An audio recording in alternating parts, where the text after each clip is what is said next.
So good morning student. This is our 7th period on magnetic fields due to electric current.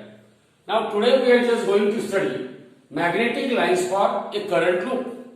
In the earlier period we had seen that wherever we are having a circular current carrying loop which is kept in XY plane, if this loop is kept in XY plane, this is a circular loop which carries a steady current I flowing in what? Anti-clockwise direction, and it is kept in XY plane. Then the axis of this circular loop is along Z-axis.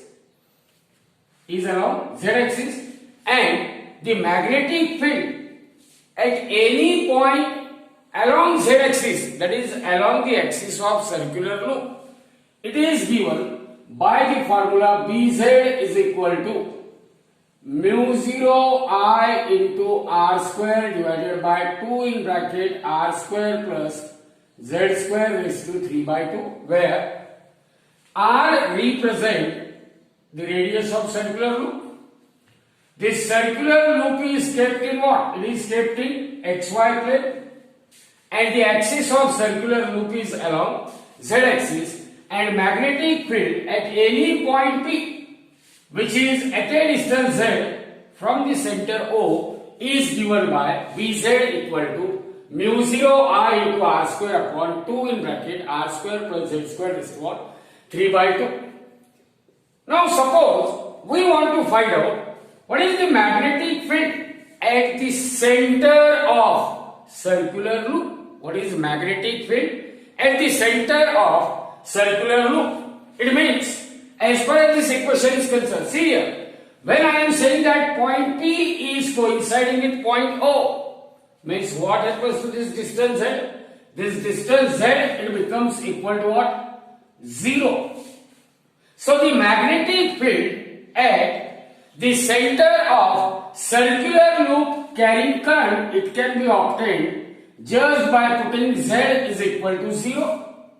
We will get BO, that is magnetic field at the center O of a loop is equal to mu 0 I into r square divided by 2 in bracket r square plus 0 square raised to 3 by 2, which is equal to mu 0 I into r square divided by now 2 into r square raised to 3 by 2, r square raised to 3 by 2. So these two get cancelled, so it is r cube. So 2 into r cube. So r square and r square get cancelled. Therefore magnetic field at the center of circular loop carrying current, it is given by B0 equal to mu 0 I into mu 0 I upon 2r. Mu 0 I divided by what? 2r. So this is a special case where we have calculated magnetic field at the center of a circular loop. Magnetic field at the center of a circular loop.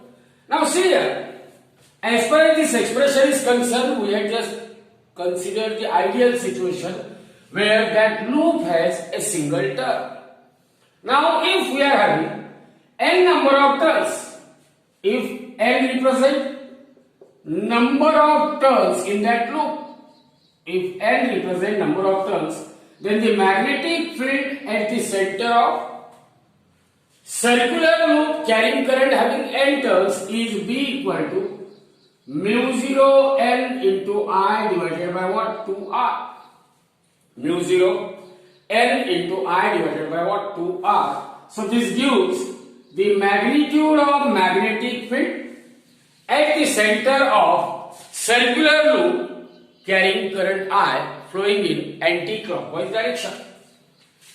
Now we are interested in knowing that the magnetic field, this magnetic field, no doubt it consists of magnetic lines of forces.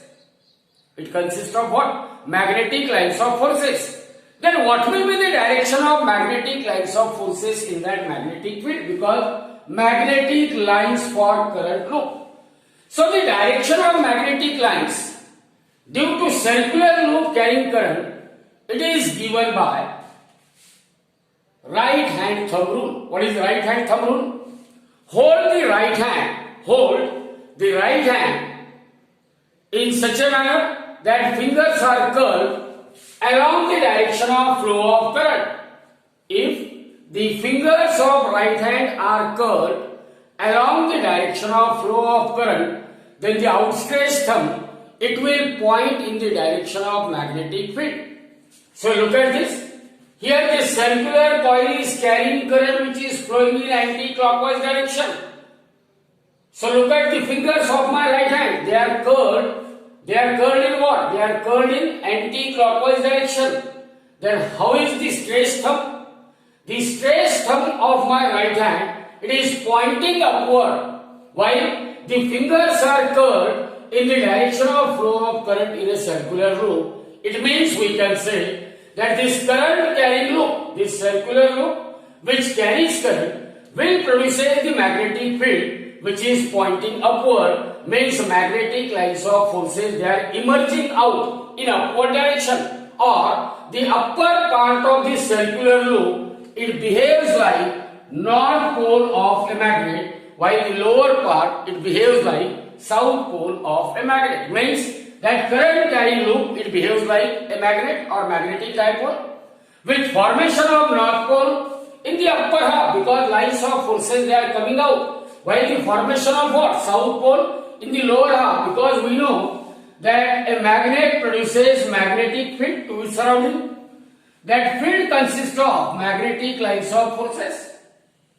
These lines of forces, they are emerging out from north pole and they will come to end of south pole. Here, lines of forces, they are emerging in the upper half, means upper half will behave like north pole, and these lines of forces, they will come to end on the lower half. So lower half of circular current carrying loop, it behaves like a south pole.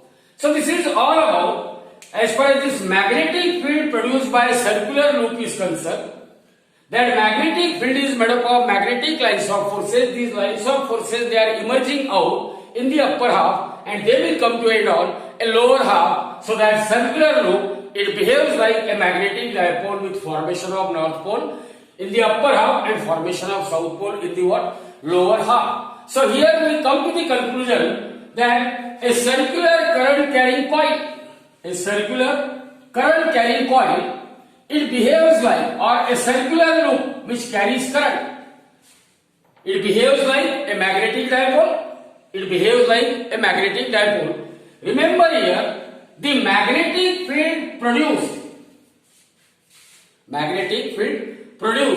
at very long distance from a circular loop carrying current.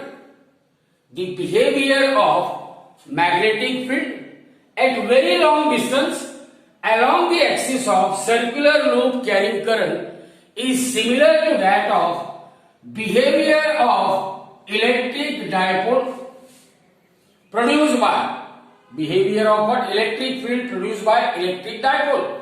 Means if we are having two charges which are equal in magnitude but their polarities are opposite and they are separated by a finite distance, so they are forming an electric dipole which is Q into 2L.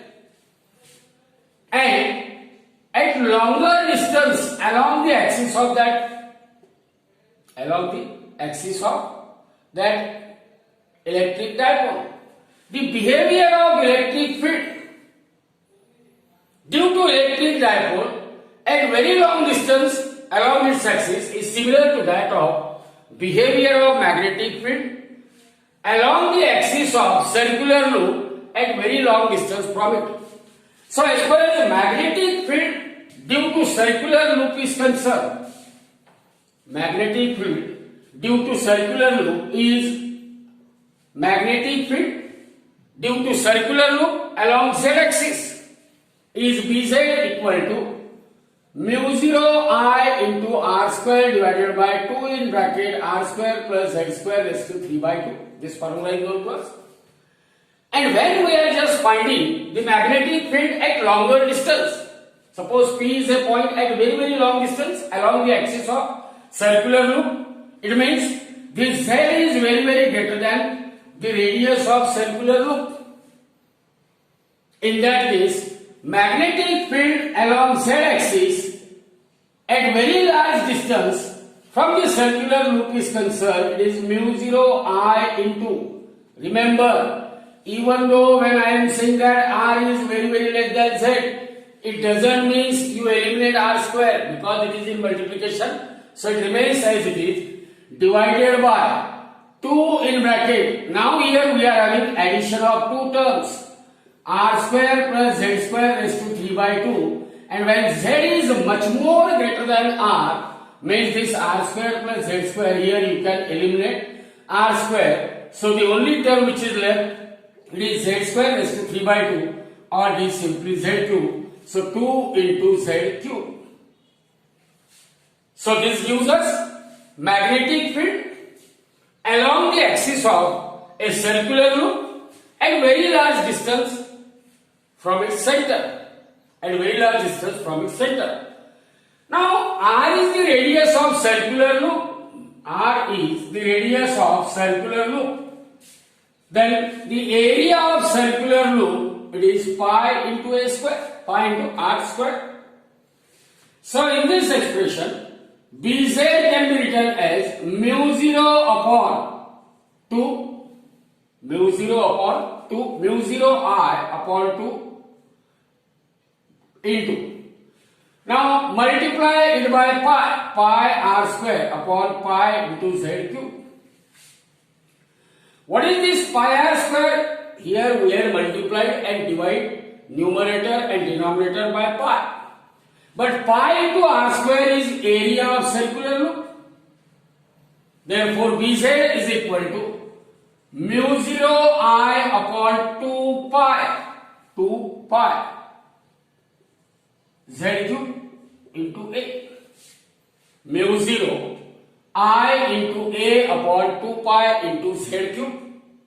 2 pi into what? Z cube. Now, as far as this circular loop which carries current, now we know that a current carrying loop, it behaves like a magnetic dipole. And the magnetic dipole moment of circular loop, it is a vector quantity. Magnetic dipole moment of a circular current carrying loop is a vector quantity, and it is defined as the product of what? Current flowing through. Product of current flowing through circular loop and area vector. Here A bar is what? It is area vector. Magnitude of vector A bar is equal to area of loop, and direction of area vector, that is vector A bar, is perpendicular to plane of a loop. Perpendicular to plane of a loop. So listen carefully.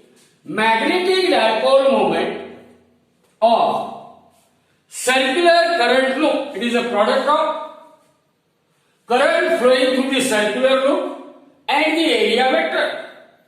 Magnitude of area vector is what? It is area of a loop, and the direction of area vector is what? Perpendicular to the area of, perpendicular to plane of a loop. Means here I can say area vector is pointing in this manner, perpendicular to the plane of the loop. And since M is equal to I into A, it means direction of dipole moment is same as that of direction of what? Area vector. But area vector is perpendicular to the plane of loop. It means that magnetic dipole moment is also perpendicular to the plane of a loop. To the plane of a loop. So by putting the value of M is equal to I into A, this expression for magnetic dipole moment, now it becomes that magnetic dipole moment along z-axis is equal to mu 0 into, now in place of I into A, we can write magnetic dipole moment M bar upon 2 pi into z cube. 2 pi into z cube. Now again multiply and divide numerator and denominator by 2. So if I multiply it by 2, divide it by 2, then magnetic field at longer distance along the axis of circular rule, it becomes mu 0 divided by, see here, this 2 into 2, it becomes what? 4 pi, mu 0 upon 4 pi. Here 2 and m, it is 2 into vector m divided by z cube. Divided by what? Z cube. So this gives us the magnitude of magnetic field along the axis of circular current carrying loop at very long distance. Now by analogy, the physical quantities which are in what? Magnetostatics, they are replaced by the electrostatic quantities, analogous electrostatic quantities. The quantity mu 0 upon 4 pi, it is a magnetostatic physical quantity, and its analogous electrostatic quantity is 1 upon 4 pi epsilon 0. While m bar, magnetic dipole moment, its analogous, this is magnetostatic physical quantity, and its analogous physical quantity is what? Electric dipole moment p bar. This electric dipole moment is q into 2L, and z cube remains as it is, and the magnetostatic quantity, that is magnetic field, it is replaced by the electrostatic quantity, that is electric field E. So E is equal to 1 upon 4 pi epsilon 0 2p divided by z cube. Remember, this gives the electric field. This gives what? Electric field at very large distance from the electric dipole along its axis. So these are the magnetic field and electric field. So by analogy, these two formulas are helpful while solving the examples. Now we are going to study one of the most important law, that is Ampere's law. Now what is this Ampere's law? To know the Ampere's law, you just observe the mathematical equation which I will write here over the board.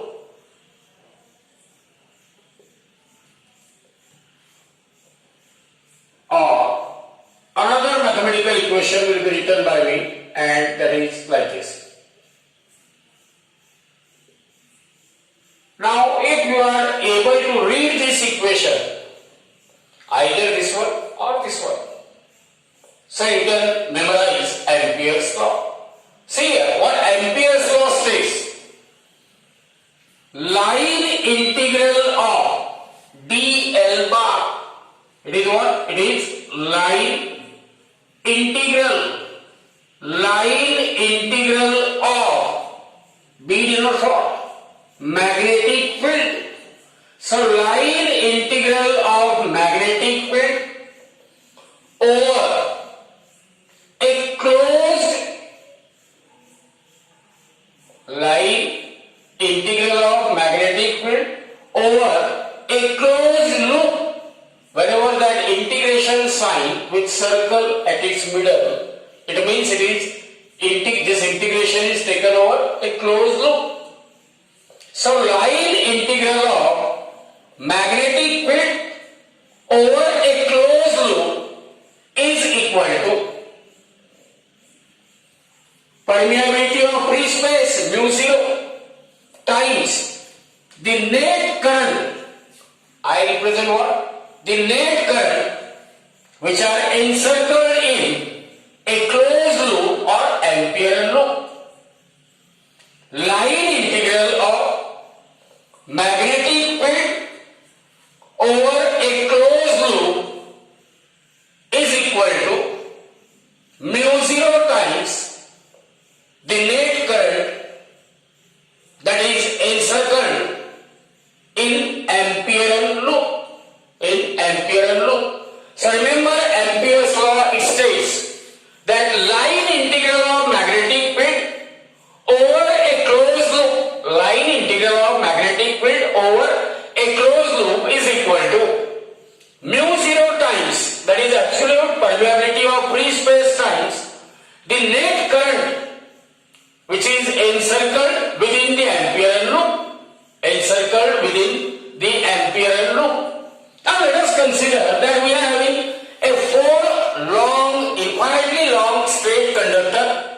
which are carrying current I1, I2, I3, I4. There are 4 infinitely long straight current carrying conductor carrying current I1, I2, I3, I4. And I will represent the cross section of those straight current carrying conductor. So these circles will represent the cross section of those infinitely long current carrying conductor. So this is the first conductor carrying current I1, second carries current I2, third carries current I3, and fourth carries current what? I4. Now as far as this flow of current in a conductors are concerned, let this conductor, first and second conductor which carries current I1 and I2, let these currents are flowing out of the plane of the paper. Current I1 and I2, they are pointing in what? In outward direction. So they are represented by what? Dot. They are represented by dot. It means current I1, that conductor number 1 and 2 will carry the current I1 and I2, and those currents are coming out of the paper and perpendicular to the plane of the paper. While the remaining 2 conductor which carries current I3 and I4, these currents are represented by what? Cross. It means these currents are flowing into the plane of the paper and perpendicular to what? The plane of the paper. Perpendicular to plane of the paper. So whether currents are coming out of the paper or whether currents are moving inside the paper, in any case current is perpendicular to plane of a paper. Current is perpendicular to what? Plane of a paper. Now let us consider the Ampere'S loop, which is a closed loop. Any closed loop which is an Ampere'S loop. So this Ampere'S loop, it encloses or it will encircle only 3 current carrying conductor I1, I2 and that of I3, and that 4th conductor is outside the Ampere'S loop. 4th conductor is what? It is outside the Ampere'S loop. So remember, because these conductors, they are carrying the current which is flowing either into the plane of the paper or out of the plane of the paper. In both the cases, current is perpendicular to plane of paper. It means magnetic field, it always lies in the plane of the paper. When current is perpendicular to plane of the paper, field must be lie in the plane of the paper. We know right hand thumb rule. Right hand thumb rule. If outstretched thumb is pointing in the direction of flow of current, then curved fingers are pointing in the direction of what? Magnetic field. In the direction of magnetic field. So as current is coming outside or moving inside, in both the cases current is perpendicular to plane of the paper. Therefore magnetic field is lying in the plane of the paper. Now let us consider that this Ampere'S loop, it is made up of so many length element, dl bar.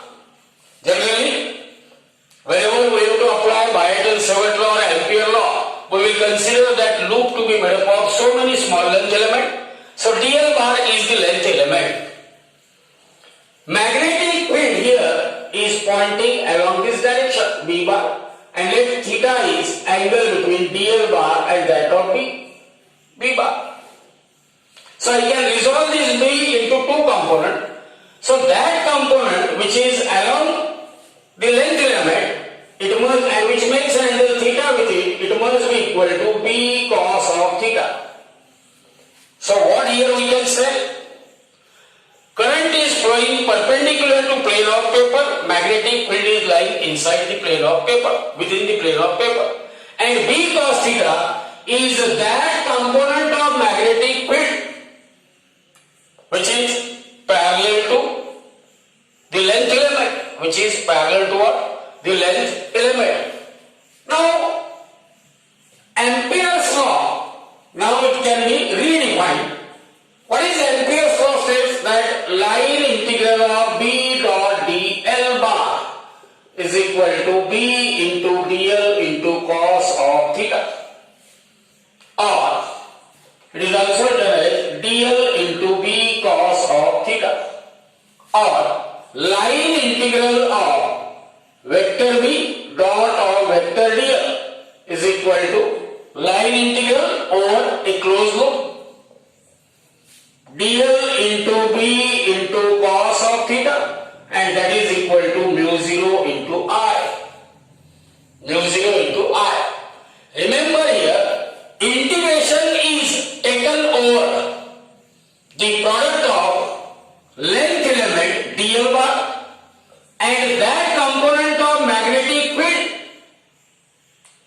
which is tangential to the Ampere loop or which is parallel to the length element. What I am saying, that integration is taken over the product of length element and that component of magnetic field which is parallel to the length element, which is parallel to what? The length element. Now we want to find out, as far as this equation is concerned, this is another way of representing Ampere's law. And as far as this term on right hand side is concerned, what I here represent, it is the net current I1, I2, I3, I4. Remember, whenever I am just considering the net current I, it means it includes only those currents of those conductors which are lying in what? The Ampere loop. Any conductor which carries any amount of current, but if it is outside the Ampere loop, it is not taken into consideration. So to find out the net current, we must have to know that which currents are taken as positive and which currents are taken as negative. So to know the current, whether current is positive or current is negative, we will make use of right hand palm rule. Right hand palm rule. What it states, look at this. This is the Ampere loop. This is a closed loop which we call it as Ampere loop. So right hand palm rule states that curl the palm of your right hand along Ampere loop. This is the Ampere loop and I will curl my palm of my right hand along the Ampere loop such that fingers are pointing in the direction of integration. Fingers are pointing in the direction of what? Integration. And see here, the thumb of the stretched thumb of right hand is pointing outward. So those currents which are pointing in the direction of outstretched thumb of right hand, they are treated as positive or they are taken as positive. Whereas those currents which are moving, which are flowing in a direction opposite to that of direction in which that stretched thumb is pointing, it is taken as what? Negative. So according to right hand palm rule, when I hold my right hand palm of my right hand along the Ampere loop in the direction of integration, my stretched thumb is pointing out of the paper. So current I1 and I2, they are taken as positive because they are also pointing in the direction of thumb. Whereas the current I3 which is pointing inside the plane of paper, it is taken as negative. Means as far as this Ampere's law is concerned, now we can say line integral of magnetic field. Line integral of what? Magnetic field over b cos of theta into dl is equal to mu 0 into. Now as far as this net current is concerned, I1 plus I2, these two currents, they are taken as positive according to right hand palm rule. While I3 is taken as what? Negative, so minus of I3. And because I4 is outside the Ampere loop, it will not contribute in the magnetic field. So line integral of b cos theta into dl is equal to mu 0 into I1 plus I2 minus of what? I3. So in this way, in most of the complicated cases, instead of using Biot-Savart law, it is quite beneficial to make use of Ampere's law to find out the magnetic field due to the various distribution of a current. Due to what? Various distribution of a current. So after knowing what is Ampere's law, we will see one of the application of Ampere's law, which is quite simple. So suppose here we are having an infinitely long straight current carrying conductor. This is a conductor which is straight, infinitely long, and it will carry current I flowing from top to bottom. We know that any current carrying conductor will produces a magnetic field to its surrounding. How is the direction of magnetic field? The direction of magnetic field, it is given in accordance with right hand thumb rule, that is, hold the current carrying conductor in your right hand such that thumb is pointing in the direction of current, then the curved finger they will point in the direction of magnetic field. It means B is in a plane perpendicular to length of conductor. So let us consider a closed loop surrounding to what? Current carrying conductor. That closed loop which consists of magnetic field, it is known as Ampere'S loop. And as far as this magnetic field B is concerned, that magnetic field B is tangential to the Ampere'S loop. Remember, here dl bar will represent, we know that loop is supposed to be made up of so many small length elements, known as what? Length vector or length element. So Ampere'S loop is made up of so many length elements, dl bar, and this length element dl bar and magnetic field B both are tangential to Ampere'S loop. It means dl bar and that of B bar, length element and magnetic field, they are parallel to each other. So what is the angle between them? Theta equal to what? 0 degree. See here, as far as this Ampere'S loop is concerned, it is a circle of radius r. Circle of radius r. Magnetic field B and length element dl, they are tangential to the Ampere'S loop. They are parallel to each other, so angle between them theta is equal to what? 0. Angle between them theta is equal to 0. So according to Ampere's law, vector B dot of vector dl bar dot product of magnetic field with length vector or length element is equal to dot product of any two vector is product of magnitude of those two vectors and cosine of angle between them. Since here theta is equal to 0 and cos 0 is equal to 1, so this is equal to B into dl. B into what? dl. Now look at this.